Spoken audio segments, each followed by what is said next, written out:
Good morning. We are gathered today on the territory of the signatories of Treaty 7, the Blackfoot Confederacy represented by the Siksika, Kainai, and Piikani nations, the Tsuut'ina Nation, and the Stoney Nations comprised of the Good Stoney, Bears Paw, and Chiniki nations. I also acknowledge the Métis people who share a deep connection to this land. I'm grateful to all the stewards of this land that came before me that allow me to live, work, and play in this amazing place. My name is Sarah Elmeligi, and I am the proud MLA for the stunning Banff-Kananaskis riding. I'm also the critic for tourism, sports, and recreation. Joining me today is my colleague Jodi Calahoo-Stonehouse, our critic for environment, parks, and climate resilience, and our leader Rachel Notley. Albertans are horrified to learn that Danielle Smith is allowing Northback Holdings, formerly Banga Mining, to apply to start drilling near 50 holes to explore for coal in the Grassy Mountain area. This is their attempt to resurrect a proposal for an open pit coal mine on Grassy Mountain, except this time they're drilling more holes, deeper, and in a bigger footprint. This very mine proposal was already rejected by the province and the feds and a joint federal-provincial review panel.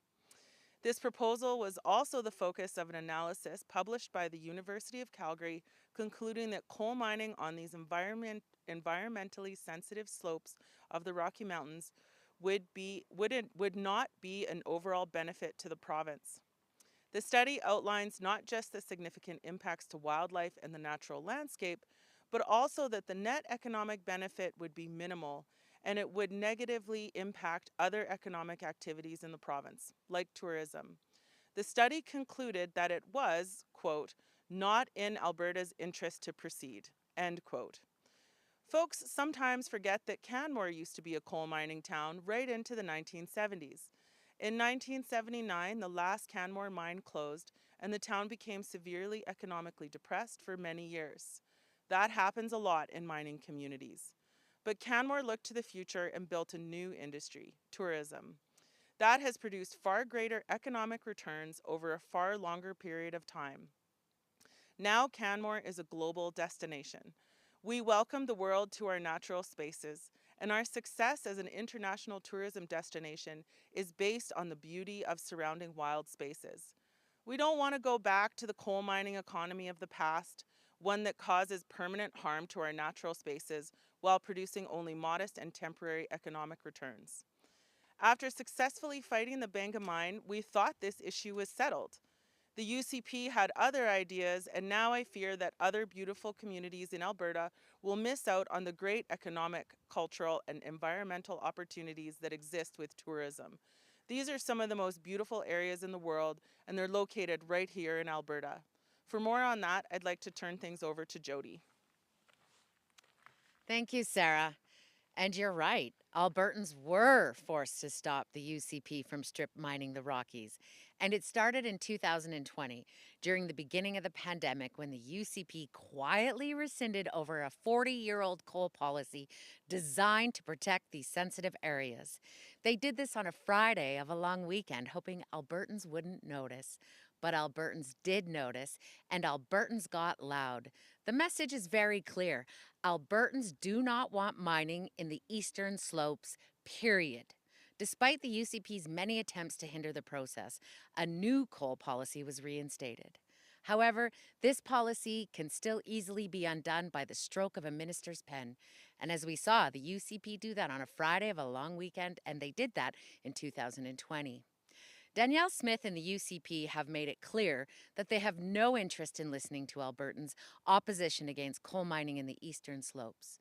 On two separate occasions, our leader, Rachel Notley, introduced the Eastern Slopes Protection Act in the legislature, but the UCP refused to endorse it. And now there has been zero attempt by Danielle Smith and the UCP to truly enforce an end to coal mining in the eastern slopes. This bill would have protected our mountains and our watersheds by law, so no coal exploration could be pursued in these sensitive areas. Areas that are pivotal to our rivers, to our ancestral lands, to our farm and ranch lands. We need to have legislation that prevents this application. Instead, we have a ministerial order that places the decision in Brian Jean and Danielle Smith's hands. To speak more on this, I will pass things to Rachel Notley. Thank you very much, Jodi, and thank you, Sarah, for hosting us here. You know, it's clear that Danielle Smith and the UCP don't care about Albertans' passionate opposition to coal mining in the eastern slopes. Smith has made it clear that exceptions will be allowed. So Albertans are left wondering, where is the line? Is our community going to be an exception? The UCP's bizarre fascination with coal mining actually blocks their stated goals for tourism. The Alberta government has committed to increasing tourism to $28 billion by 2035, and part of the strategy includes significant development and maintenance of 10 zones across the province. The Crow's Nest Pass, where Danielle Smith is willing to consider applications for coal mining exploration to barrel forward as an exception, is right in the heart of one of those important tourism development zones. It's no secret to any Albertan and any visitor to our province that the Rocky Mountains are one of our province's biggest assets. We are extremely lucky to have such a beautiful and rich natural space right in our backyard. Albertans and people from all over the world come to these areas to enjoy them. But rather than protect its beauty and its majesty, rather than protect this area's significant role in the environmental health of our province and our watersheds, rather than protect the important role the Rockies play in Albertans' economy, Danielle Smith has no problem making an exception to allow companies to slice into these mountains, destroying them permanently. Even the specter of these applications being considered for coal mining exploration are likely to hinder the very investment and job creation for tourism in the region that we had been hoping for. It is time for Danielle Smith and Brian Jean to unequivocally state that no drilling and no mining will be allowed in the eastern slopes. The legislation that, as Jodi says, I've introduced in the legislature twice, could be passed the moment we gather for the fall sitting later this month. We could pass my legislation the moment the House reopens. And that's what Albertans want to see us do. Thank you, and we're happy to take any questions you might have. Thank you, and we'll start with questions in person.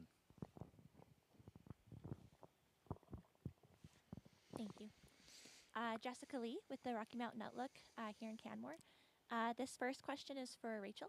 I'm just curious, how do you plan to, if you could dive into that a little deeper, balance like the interests of conservation with the economic interests of the province, knowing that there are some communities that have historically relied on coal mining? Well, I think that what we have to understand is that going forward, the demand for coal and the need for coal is not likely to grow. It's likely to diminish. But the very places where we would go to look for that coal are places that are growing destinations for tourism and visitors from across the world. So we need to understand that that too is an economic opportunity, and it's an economic opportunity that is much more sustainable and long lasting. So that is the frame through which we should be looking at these things. We should be building an economy for the future, jobs for the future, a forward-looking vision for our province, and that means understanding that some of the gifts that we have here need to be protected for centuries and centuries to come. My next question is for Sarah and or Jodi. Either of you might want to address it. So how has the Alberta NDP engaged with Indigenous communities? They may have interest or against or for coal mining. I know, for instance, Sarah, of course, in the Banff Kananaskis riding, the Stoney Nakoda First Nation were one of the First Nations that appealed that decision to, council the Grassy Mountain project. So, yeah, I guess how is the Alberta NDP engaged with those communities and just to ensure that their best interests are at heart? Do you want to talk about that broadly and then I can get more Sure. specific? Thanks. You know, one of the really beautiful thing about the New Democrats is they have worked really hard to have consultation with First Nations, which means there has been conversations across the province with MLAs sitting with leadership, whether it be in ceremony or at political tables. Indigenous peoples have been included in these conversations. And as a First Nations woman, it's made me proud to watch Sarah sit in pipe ceremonies and to have consultations with the Stoney Nakoda. So, you know, the beautiful thing about the New Democrats is they do the work of sitting and having those tough conversations, and they are happening currently. And Sarah has taken the lead here with the Stoney Nakoda. Yeah, I think, the resounding thing that I hear from the Stony and when I meet with the Kainai and Blackfoot Confederacy, not just about coal, but about all kinds of decisions that are happening, is that the consultation doesn't feel adequate and it doesn't give them a strong enough voice to express their concerns or even to conduct site visits to truly define what their concerns might be. And I think that that's part of what the Stony concerns were around the coal mining, was that they didn't feel, well, my understanding is that they didn't feel adequately consulted. Mm-hmm. And that's part of the motivation for appeal, is to be able to engage in a more thorough consultation process.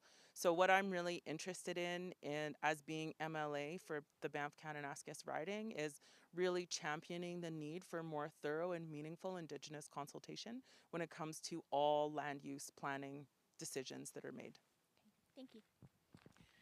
Just to be clear, to follow up, that it has been the UCP government that has not done the work of sitting and doing the consultation, and that the New Democrats have been doing that when they were in government and when they are not.